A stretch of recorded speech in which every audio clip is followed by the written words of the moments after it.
నమస్తే.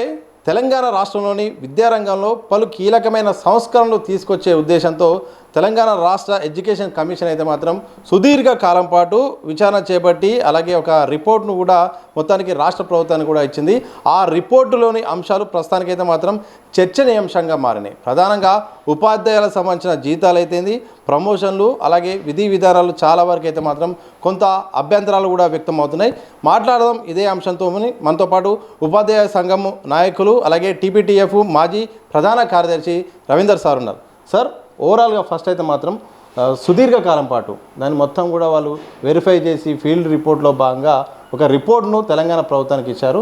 ఓవరాల్గా ఒకసారి ఆ అంశాలను కనుక చూస్తే ఏం చెప్తారు? మేము ముఖ్యంగా తెలంగాణ విద్యారంగానికి సంబంధించి సంస్కరణలు ప్రభుత్వం తీసుకోవాలన్న ఆలోచన చేసినప్పుడు మేము కొంత విద్యారంగం బాగుపడుతుంది, తప్పకుండా తెలంగాణ ఆవిష్కారం అయిన తర్వాత 10 ఏళ్ల కాలం తర్వాత కొత్తగా వచ్చిన ప్రభుత్వము కొద్దిగా మేలు చేస్తుందేమో అనే ఆలోచనతోని ఇన్వైట్ చేసినాము. ఆకునూరి మురళి సార్ను కూడా 2-3 సందర్భాల్లో అనేక పాఠశాల అంశాలపైన డైట్ విషయంలో కానీ లేకుంటే ఇక్కడ సీతాఫల్ మండి స్కూల్ ఒకటి కూల్చినప్పుడు కానీ ఇన్వైట్ చేసినాము. తను కూడా వచ్చి ఫీల్డ్ విజిట్ చేసి వెళ్ళి పత్రికా ముఖంగా మీడియా ముఖంగా మాట్లాడినారు. అదొక అంశం. రెండవది, సారు విద్యారంగానికి సంబంధించి కొన్ని సంఘాలతో ప్రాథమికంగా చర్చలు చేసిన సందర్భంలో తెలంగాణ ప్రోగ్రెసివ్ టీచర్స్ ఫెడరేషన్ రాష్ట్ర కమిటీగా మా సీనియర్ నాయకులతో కలిసి కూడా మేము పెద్ద డాక్యుమెంటెడ్ రిపోర్ట్ సార్కు సబ్మిట్ చేయడమే కాకుండా దానిపైన చర్చకు దాదాపు 2.5-3 గంటల పాటు సార్ ఆఫీస్లో కూర్చుని మాట్లాడినాము. చాలా సవివరంగా విద్యారంగంలో సంస్కరించాల్సిన పరిస్థితులపైన సర్వీస్ రూల్స్ కానివ్వండి, ప్రమోషన్ ఛానల్స్ కానివ్వండి, లేకుంటే టీచర్ గైడెన్స్ కానివ్వండి, ఎస్సీఆర్టీ కానివ్వండి, డయట్ కానివ్వండి, డైరెక్టరేట్లో ఉన్న అంశాలు, పరీక్షల సంస్కరణ విధానంలో చేయాల్సిన అంశాలు, అసలు పూర్తిగా కరికులంను ఎట్లా మార్చితే బాగుంటుందనే విషయాలపైన, టీచర్ల సమస్యలు, విద్యార్థుల సమస్యలు, పాఠశాల సమస్యలు, అనేక సమస్యలపైన సుదీర్ఘమైన చర్చ చేసినాము. చేసి ఎంతో కొంత మేలు జరుగుతుంది. ఒక ఐఏఎస్ ఆఫీసర్ని విద్యారంగం పైన, బడుగు బలహీన వర్గాల జీవులపైన చాలా వాళ్ళ అభ్యున్నతి కోరే ఒక ఆఫీసర్గా తను నియమించబడ్డాడు. నిజానికి విద్యాశాఖ ఉన్నప్పుడు వేరే విద్యా కమిషన్ వేయాల్సిన అవసరం ఉండేది కాదు, కానీ వేశారు కాబట్టి సరే కొంత మేలు జరుగుతుంది. ఐఏఎస్ కాబట్టి ఫీల్డ్ లెవెల్ నుంచి పనిచేసిన ఆఫీసర్ కాబట్టి బాగా చేస్తారనే విషయంతో ఆహ్వానించాము. కానీ డాక్యుమెంట్ చూసిన తర్వాత పూర్తిగా ఉపాధ్యాయ రంగాన్ని కుల్లబొడుస్తున్నట్టుగా ఉంది. పూర్తిగా రాష్ట్ర వ్యాప్తంగా ఉన్న ఉపాధ్యాయులందరూ కూడా రిపోర్ట్ చూసిన తర్వాత చాలా బాధతో విచారం వ్యక్తం చేస్తూ ఉన్నారు అనే విషయాన్ని మాత్రమే మీ ద్వారా తెలియజేస్తున్నాను. ఎందుకంటే పూర్తిగా విద్యారంగ సంస్కరణలు అంటే ప్రాథమికంగా పాఠశాలలో ఉన్న అంశాలన్నీ అడ్రస్ చేయట్లేదు, పూర్తిగా విద్యార్థుల సమస్యల్ని పూర్తిగా చూడట్లేదు. కానీ టీచర్ల జీతాలు ఎక్కువైనాయి, ప్రమోషన్లు బ్రేక్ చేయాలి, వాళ్ళకి ఎక్కువ జీతాలు ఇస్తున్నామనే ఒక విషయాలని తాను పూర్తిగా అసలు సమాజ అభివృద్ధి కోసం ఆలోచిస్తున్న వాడుగా మాకు అనిపించట్లేదు. అదే సార్, ప్రధానంగా దాంట్లో రిపోర్ట్లో చూస్తే మాత్రం ఉపాధ్యాయులకు సంబంధించిన టీచర్లు అయితే మాత్రం జీతాలు ఎక్కువగా ఉన్నాయి. అలాగే ప్రమోషన్లు అయితే మాత్రం ప్రమోషన్ల విషయంలో మాత్రం అంటే సీనియారిటీని అంటే ఒక సంఖ్యను బట్టి కాకుండా వాళ్ళ యొక్క పదవిని అంటే వాళ్ళ యొక్క పనితీరుని బట్టి కూడా ఇస్తే బాగుంటుందని కూడా ప్రధానంగా తీసుకున్నారు. దాని ఎట్లా చూస్తారు? ఇప్పుడు ఉపాధ్యాయుల జీతాలు ఎక్కువైన విషయానికి వస్తే ముందుగా ఇప్పుడు మురళి సారు ఏ రంగాల్లో పనిచేస్తున్న ఉద్యోగుల జీతభత్యాలపైన చర్చలు చేసిందో కూడా చూడాల్సిన అవసరం ఉంది. విద్యారంగంలో పనిచేస్తున్న ఉపాధ్యాయుల జీతాలతోని మిగతా రంగంలోని అంటే రెవెన్యూ డిపార్ట్మెంట్ కానీ, సివిల్ డిపార్ట్మెంట్ కానీ, లేకుంటే ఎలక్ట్రిసిటీ కానీ, లేకుంటే పంచాయతీరాజ్ కానీ, అన్ని సంస్థల్లో డాక్టర్స్ కానీ అందరి జీతాలతో పోల్చి చూసిండా అనేది ఒక పెద్ద ప్రశ్న. అయితే గత అనేక నివేదికలు ప్రపంచవ్యాప్తంగా ఉన్న ప్రపంచ వాణిజ్య సంస్థలు కూడా చెప్పిన డైరెక్షన్లో పాశ్చాత్య దేశాలు అనేకంగా కూడా ఒక ఉపాధ్యాయ వృత్తిని పవిత్రమైన వృత్తిగా చూసి ఆ వృత్తిలో పనిచేస్తున్న మేధావులైన టీచర్లకు జీతాలు ఇవ్వడం ద్వారానే వారి దేశము, రాష్ట్రాలు బాగుపడుతున్న ఉద్దేశంగా గౌరవప్రదమైన వేతనాలు బయట దేశాల్లో ఉంటాయి.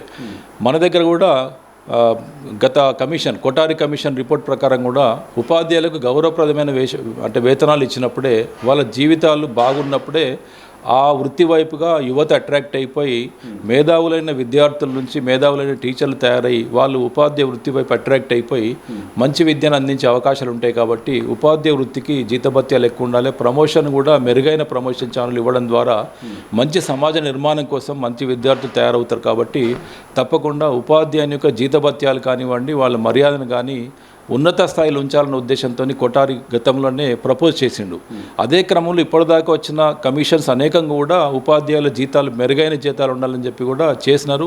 గత 2010 పిఆర్సీ అనుకుంటాను, ఆ పిఆర్సీ కమిషనర్ కూడా ఓ రెండు స్టెప్స్ పెంచి జీతాలను పెంచాడు టీచర్లు. అంటే గతంలో ఆన్ పార్ విత్ ఒక వేరే కేటగిరీ ఎంప్లాయీస్తో సమానంగా ఉన్న జీతభత్యాలని, బేసిక్ పేలని 2 లేదా 3 స్టెప్స్ పెంచి అప్గ్రేడ్ చేసిండు. దాన్ని చాలా హర్షించారు. ఎందుకంటే ఉపాధ్యాయులకున్న కష్ట నష్టాలు ఏంటివి అంటే, మేము ఒక పేపర్తో పనిచేసే వాళ్ళం కాదు, ఒక పెన్నుతో మాత్రమే కాదు, ఒక విద్యార్థులు రేపటి లివింగ్ ఎలిమెంట్స్ని మేము భవిష్యత్ తరాల కోసం తయారు చేసే, అంటే school is society for making engineers అంటారు. మా క్లాస్ రూమ్లో తయారయ్యే ప్రతి పౌరుడు కూడా సోషల్ ఇంజనీర్ అవుతాడు.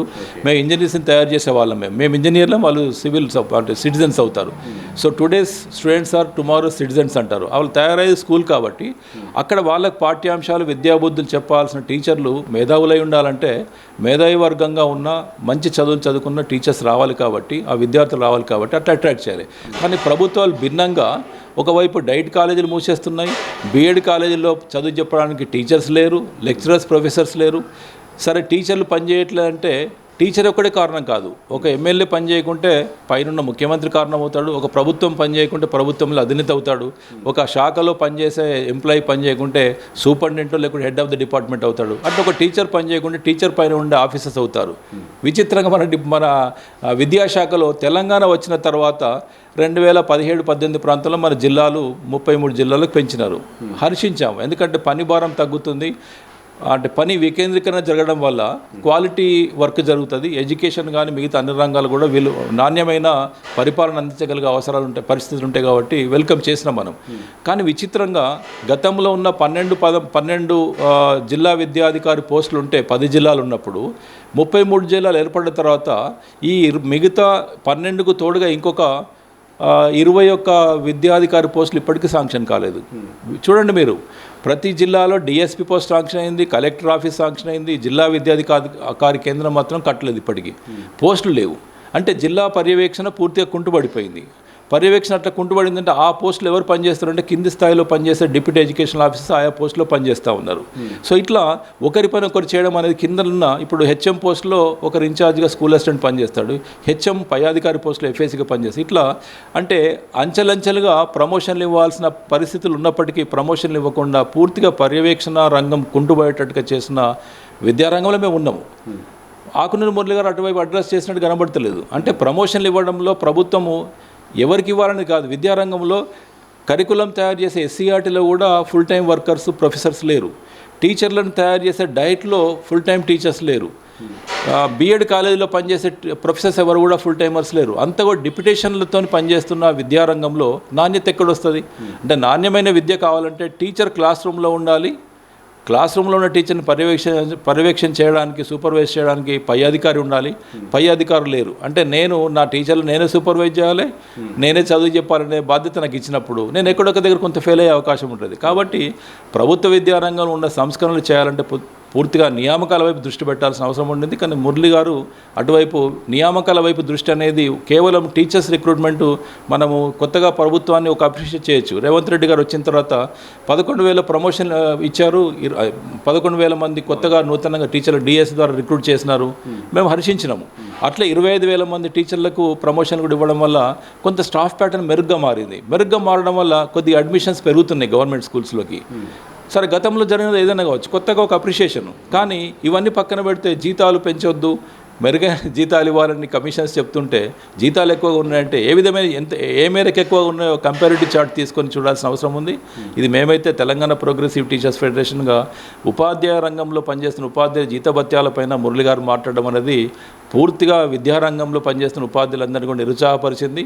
వాళ్ళు ఇప్పటికే అనేక ఒత్తిళ్లకు లోనై క్లాస్ రూమ్లో పిల్లల యొక్క ఇప్పుడు ఇన్ని ఆధునీకరించిన ఒక సొసైటీలో మేము పనిచేస్తున్నాం. విద్యార్థులు 6వ క్లాస్ నుంచి 10వ క్లాస్కు వస్తున్న విద్యార్థుల్లో అడలసెంట్ ఇష్యూస్ చాలా ఉంటున్నాయి. అంటే కౌమార దశలో వాళ్ళు వచ్చే మార్పుల్లో గతంలో ఉండే ఇష్యూస్కి తోడుగా అనేక సోషల్ మీడియా కానీ, సోషల్ ఇన్ఫ్లుయెన్స్ కానీ, ఇంటర్నెట్ కానీ, ఫోన్ కానీ అనేక అంశాలు జోడించినప్పుడు బిహేవియరల్ చేంజ్ చేంజెస్ చాలా అడ్రస్ చేయాల్సిన పరిస్థితులు, అనేక ఛాలెంజెస్ టీచర్స్ దగ్గర ఉన్నాయి.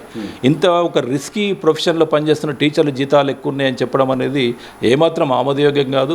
ఆకునూరు మురళి గారు దయచేసి మళ్ళొకసారి దీన్ని రివ్యూ చేసుకొని అట్లాంటి విషయాలను ప్రభుత్వానికి అమెండ్ చేసి సబ్మిట్ చేస్తే బాగుంటుందని చెప్పి మేమైతే ఫీల్ అవుతున్నాం. సార్, ఇప్పటికే తెలంగాణ ప్రభుత్వం యంగ్ ఇండియా స్కూల్స్ విషయంలో అవి బిల్డ్ చేస్తుంది. ఇదే సందర్భంలో ఈ కమిషన్ అయితే మాత్రం ఒక 2000 తెలంగాణ పబ్లిక్ స్కూల్ ఏర్పాటు చేయాలి. ఆ స్కూల్లో ప్రధానంగా 1500 మంది హాస్టల్లో ఉండే విధంగా, దాంతోపాటు గ్రౌండ్ ఫెసిలిటీ ఉండేలాగా ప్లాన్ చేయాలని కూడా నిర్ణయం తీసుకున్నారు. ఒక సెక్షన్ అంటే young India school, public school ఇలా మార్పు చేర్పులు చేయడం పట్ల ఎట్లా చూస్తారు? మిగతా స్కూళ్ళ పరిస్థితి ఏమైనా మౌలిక సదుపాయాలు కల్పించే విషయంలో ఏమైనా చేయాల్సిన అవసరం ఉందా? ఒకటి, ప్రభుత్వము విద్యారంగాన్ని సంస్కరించే ఆలోచన చేసినప్పుడు తప్పకుండా ఎవరైనా వెల్కమ్ చేయాల్సిందే. అది కొత్త బిల్డింగ్లు కడతామన్నా, లేకుంటే విద్యా విధానంలో మార్పులు తీసుకొచ్చేసి విద్య అందరికీ అందుబాటులో చేస్తామనే దాన్ని ఆహ్వానించవచ్చు. 2-3 అంశాలు చరిత్రలోకి వెళ్తే 2008 ప్రాంతంలో అప్పటి రాజశేఖర రెడ్డి గారు, వైఎస్ఆర్ గారు ముఖ్యమంత్రిగా ఉన్నప్పుడు ఎన్సీఆర్టీ సిలబస్ని స్టేట్స్లో ప్రవేశపెడతాను, అది కూడా సిబిఎస్ఈ ప్యాటర్ను ఇంగ్లీష్ మీడియంలో అని చెప్పినప్పుడు పెద్ద ఎత్తున మేము వ్యతిరేకించాం. కారణం ఏంటంటే, మన తెలుగు రాష్ట్రంలో ప్రవేశపెడితే సిబిఎస్ఈ సిలబస్ ప్రవేశపెట్టడం కానీ మీడియం ఇంగ్లీష్ ఉండాలన్నాము, అట్లా ఒప్పుకోలేదు. ఒకవేళ సిబిఎస్ఈ కాదు మన ఇంగ్లీష్ మీడియం పెడతాననుకున్నప్పుడు స్టేట్ సిలబస్లో ఇంగ్లీష్ మీడియం పెట్టమని 2 రకాల ఆల్టర్నేటివ్స్ చెప్పినప్పటికీ తను వినకుండా అప్పుడు పనిచేస్తున్న స్కూల్స్ని నిట్టనెలుగా చీల్చేసి ఉర్దూ మీడియం స్కూల్ ఉంటే ఇంగ్లీష్ అని ఉర్దూలాగా ముక్కలు చేశాడు, తెలుగు మీడియం స్కూల్ ఉంటే తెలుగు ఇంగ్లీష్ లాగా ముక్కలు చేసి పూర్తిగా 6250 స్కూల్స్ని దాదాపుగా ప్రతి స్కూల్కి ₹1 కోటి చెప్పిన బడ్జెట్ మన గవర్నమెంట్ ఆఫ్ ఇండియా ఇస్తుంది అని చెప్పి సక్సెస్ స్కూల్స్ పేరుతో 6250 స్కూల్స్ రాష్ట్ర వ్యాప్తంగా ఏపీలో స్టార్ట్ చేయడం జరిగింది. నిజానికి భౌతికంగా చూసినప్పుడు ఒక్క స్కూలు బిల్డింగ్ కట్టలేదు, ₹1 కోటి ఖర్చుతో ఒక టీచర్ పోస్ట్ ఇవ్వలేదు. అంటే ఆ సక్సెస్ స్కూల్స్ ఇప్పటికి కూడా హైదరాబాద్లో ఒక 125 సక్సెస్ స్కూల్స్ ఏమో ఉంటాయి, బయట స్టేట్స్లో కూడా సక్సెస్ స్కూల్స్ ఉంటాయి. అంటే ఇంగ్లీష్ మీడియంలోకి స్కూల్ తెరిచారు కానీ ఇంగ్లీష్ మీడియం బోధించే ప్రత్యేక నిష్ణాతులైన టీచర్ల యొక్క రిక్రూట్మెంట్ నేటికి జరపలేదు. అంటే ప్రభుత్వాలు ఏంటంటే ఈ వచ్చిన ఫండ్స్ని యూజ్ చేసుకునే విధంగా ఆలోచిస్తున్నాయి కానీ నిజంగా చిత్తశుద్ధితోని ఆ అనుకున్న ఆలోచనను అమలు చేసే విధంగా కనబడతలేదు. ఇట్లే ఈ గత ప్రభుత్వం కూడా మోడల్ స్కూల్స్ స్టార్ట్ చేశారు. ఆ టీచర్లకు ఫుల్ జీతాలు లేవు, ఒక 010 హెడ్ కింద జీతాలు రావట్లేదు. కస్తూర్బా గాంధీ స్కూల్స్ పేరుతో బాలికల కోసం ప్రత్యేకంగా గ్రామీణ ప్రాంతాల్లో, పట్టణ ప్రాంతాల్లో స్కూల్స్ ఓపెన్ చేశారు. అక్కడ పనిచేసే టీచర్లకు కూడా పూర్తి స్థాయి స్కేల్ జీతాలు రావట్లేదు, వాళ్ళు ఒక బాండెడ్ లేబర్ లాగా పనిచేస్తూ ఉన్నారు. రెసిడెన్షియల్ స్కూల్స్లో పనిచేస్తున్న టీచర్స్ ఏమో వాళ్ళపైన తీవ్రమైన పని ఒత్తిడి ఉంది, ఒక బాసిజం ఉంది అక్కడ. ఇట్లాంటి అనేక సమస్యలను అడ్రస్ చేయకుండా కేవలము ప్రమోషన్స్ ఇవ్వద్దనే ఒక విషయాలు సార్ మాట్లాడడం అనేది సరికాదు. అయితే కొత్తగా ఈ యంగ్ ఇండియా రెసిడెన్షియల్ స్కూల్స్ ఏదో మన రేవంత్ రెడ్డి గారు ఆలోచిస్తున్నారో వాటి తప్పకుండా మా ఒక డిమాండ్ ఏంటంటే ఉన్న స్కూల్స్ని ఫస్ట్ అడ్రస్ చేయండి. ఇప్పుడు ట్రెడిషనల్గా గవర్నమెంట్ స్కూల్స్ ఉన్నాయి, పంచాయతీరాజ్ స్కూల్స్ ఉన్నాయి, ఇక్కడ అనేక సమస్యలు ఉన్నాయి. ఈ సమస్యల్ని పరిష్కరించకుండా మీకు వచ్చిన ఒక పెద్ద ఎత్తున వచ్చిన బడ్జెట్ని ఇంకో దగ్గర పెట్టుబడి పెడతామంటే కనుక అది చూడడానికి ఒక ఇంప్రెసింగ్ థాట్ లాగా ఉంది. కానీ ఫీల్డ్లోకి వచ్చిన తర్వాత ఈ ఉన్న పిల్లలు కూడా అక్కడికి వెళ్తే అడ్మిషన్ సరిపోదామని చెప్పి మేమైతే అనుకుంటున్నాం. కాబట్టి దాన్ని పూర్తిగా ఆహ్వానించదగ్గ విషయంగా అయితే మేము చూడట్లేదు. సార్, ఫైనల్గా ఇంకా ఏమైనా మార్పు చేర్పులు చేస్తే బాగుంటుందా? విద్యారంగము పూర్తి స్థాయిలో అభివృద్ధి కావడానికి, మంచి సంస్కరణలు తీసుకురావడానికి ఎలాంటి అవకాశాలు రిపోర్ట్లో ఉండాలి? అలాగే తెలంగాణ ప్రభుత్వం విద్యారంగానికి ఏమేమి మార్పు చేర్పులు తీసుకురావాల్సిన అవసరం? అయితే పూర్తిగా రిపోర్ట్ అయితే మేము కొంత మనం మాట్లాడుకోనికి బిజీ షెడ్యూల్లో ఉండే మన ఈవినింగ్ వచ్చిన తర్వాత స్కూల్ కార్యక్రమాల్లో బిజీగా ఉండడం వల్ల 10th క్లాస్ ఎగ్జామినేషన్ ప్రిపరేషన్లో ఉండడం వల్ల కొద్దిగా పూర్తిగా ఈ 350 పైచిలకు పేజీల రిపోర్ట్ని పూర్తిగా ఏకమొత్తంగా విమర్శించనీకి లేదు, ఒకే మొత్తంగా అప్రిషియేట్ చేయడానికి కూడా లేదు. కాబట్టి పెరిఫెరల్గా ఏవైతే ఇంపార్టెంట్ పాయింట్స్ ఏవైతే చూసిన తర్వాత ఒకటి అర్థమైంది ఏంటంటే, title can some times express all the feelings of the text book అంటారు. టైటిల్లోనే అంత ఉంటుంది సమాచారం అన్నట్టుగా ఇంపార్టెంట్ పాయింట్స్ చూసినప్పుడు పూర్తిగా విద్యారంగంలో ఉపాధ్యాయులకు ప్రమోషన్స్ ఇవ్వద్దు, జీతభత్యాలు ఎక్కువ ఉన్నాయి, వాళ్ళు ఎక్కడుంటే అక్కడే పనిచేయాలి, వాళ్ళకు లిబర్టీ ఇవ్వద్దు అని ఆంక్షలు పెడుతూ చేసినట్టుగా ఒక పోలీస్ బాసు టీచర్లన్నీ కట్టబట్టుకొని పనిచేయమని చెప్పినట్టుగా ఉంది. కానీ ఈ రోజుల్లో మాకున్న కట్టడి ఏంటంటే ఎంత చెప్పాలో, ఏం చెప్పాలో, ఎప్పుడు చెప్పాలో, ఎట్లా చెప్పాలో మాకు పైన ఆఫీసర్లే చెప్తున్నారు. మేము బీఎడ్ చేయడం ఎందుకు, టీచర్గా అపాయింట్ కావడం ఎందుకు? ఎట్లా చెప్పాలో మేము నేర్చుకున్నాము, ఎంత చెప్పాలో నేర్చుకున్నాము, ఎప్పుడెప్పుడు చెప్పాలో మాకు ఉంది, ఎప్పుడు చెప్పాలో మా డిపార్ట్మెంట్ చెప్తుంది, ఎంత చెప్పాలో చెప్తుంది. ఇవన్నీ చెప్పినప్పుడు ఒక సైకలాజికల్గా మేము పిల్లోడి యొక్క మనస్తత్వాన్ని క్లాస్ రూమ్లో ప్రాక్టికల్ టీచర్గా స్టడీ చేయగలిగే నాకు మీరు ఇచ్చిన మెటీరియల్ చెప్పాలంటే నాకు ఏ విధంగా అనుగుణంగా ఉంటుంది. కాబట్టి కంప్లీట్లీ టీచర్ ప్రొఫెషన్ ఉన్న మేమందరం కూడా ఒక క్లచెస్లో ఉన్నాము. ఒక నిర్బంధంగా బోధించాల్సిన పరిస్థితిలో ఉండి ఒక వాతావరణం మాత్రం ఒక ఈజీగా లేదు. సరే పనిచేయని వాళ్ళు ఎక్కడ ఉంటే తప్పకుండా ప్రశ్నించాల్సిందే. పనిచేయని టీచర్లు ఉంటే ఎవరో 2-3 ఉంటారు, 10 మంది. ఆ 10 మంది 15 మంది కోసము రాష్ట్ర వ్యాప్తంగా పనిచేస్తున్న ఉపాధ్యాయులందరూ కూడా పని చేయట్లేదు కాబట్టి ప్రమోషన్లు ఇవ్వద్దు అనే మాట అనేది సరికాదని చెప్పి ఫీల్ అవుతున్నాను.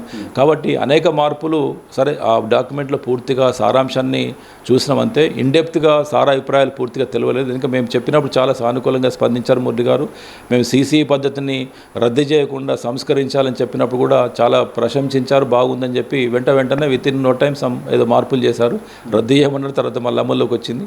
ఏదైనా సరే విద్యార్థులకు నష్టం లేకుండా కరికులంని అప్డేట్ చేయాలని కూడా చెప్పిన మేము. అప్డేట్ చేసే క్రమంలో మనకు తెలంగాణ రాకముందున్న సిలబసే మనం చదువుతూ ఉన్నాము.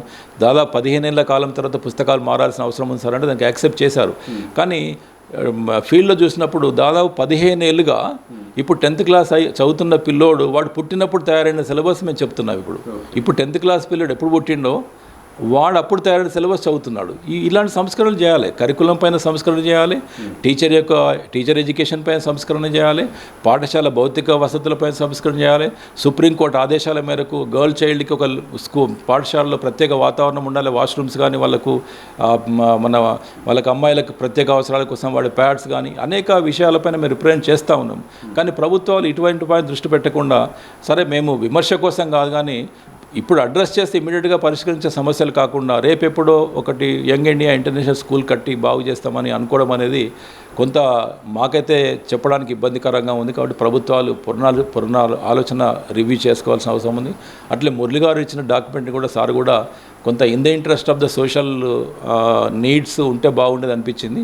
సరే సొసైటీకి వ్యతిరేకంగా తను చేయలే, కానీ ఉపాధ్యాయులంటే సార్కి ఎందుకో కొంత వ్యతిరేకంగానే చేసినట్టుగా మాకు అనిపిస్తూ ఉంది. కాబట్టి we request the Akunuru Murali sir to amend it as early as possible and submit in favor of the teacher educators and teachers and the society and the schools. మా విషెస్ అవి. Thank you sir. ఇది మొత్తంగా తెలంగాణ రాష్ట్రంలో విద్యారంగంలో మార్పు కోసం Telangana education commission report ప్రవేశపెట్టిన సందర్భంలో కొన్ని అంశాల విషయంలో చూస్తే మాత్రం ఉపాధ్యాయుల కేంద్రంగానే, ఉపాధ్యాయులపైన నియంత్రణ కేంద్రంగానే ఈ రిపోర్ట్లు అయితే పొందుపరిచారు. చాలా అంశాలు ఉన్నప్పటికీ ప్రస్తుతం చూస్తే మాత్రం ప్రధానంగా ప్రమోషన్ల విషయంలో అయితే ఏంది, అలాగే ఉపాధ్యాయుల జీతభత్యాల్లో కూడా వాటిని ప్రస్తావించడం కూడా సరైన పద్ధతి కాదు. ఇది ఇప్పటి నుండి కాదు, ఉపాధ్యాయునికి ఒక గౌరవమైన వేతనం ఉండాల్సిన అవసరం ఉంది. ఆ జీతభత్యాలను బట్టే విద్యా ప్రమాణాలు కూడా మెరుగవుతాయి. ఎప్పటి నుండో ఇది కొనసాగుతున్న దీన్ని ప్రస్తావించి మిగతా అంశాలను మౌలిక సదుపాయాల గురించి కాకుండా దీనిపైనే ప్రధానంగా దృష్టి పెట్టడం అనేది సరైనది కాదు. ఇప్పుడైనా ఆకునూరు మురళి గారు రివ్యూ చేసుకొని కొన్ని మార్పు చేర్పులు చేయాల్సిన అవసరం ఉందని కూడా రవీందర్ సార్ గారు ప్రధానంగా చెప్తున్నారు. చూస్తూనే ఉండండి దిశ టీవీ.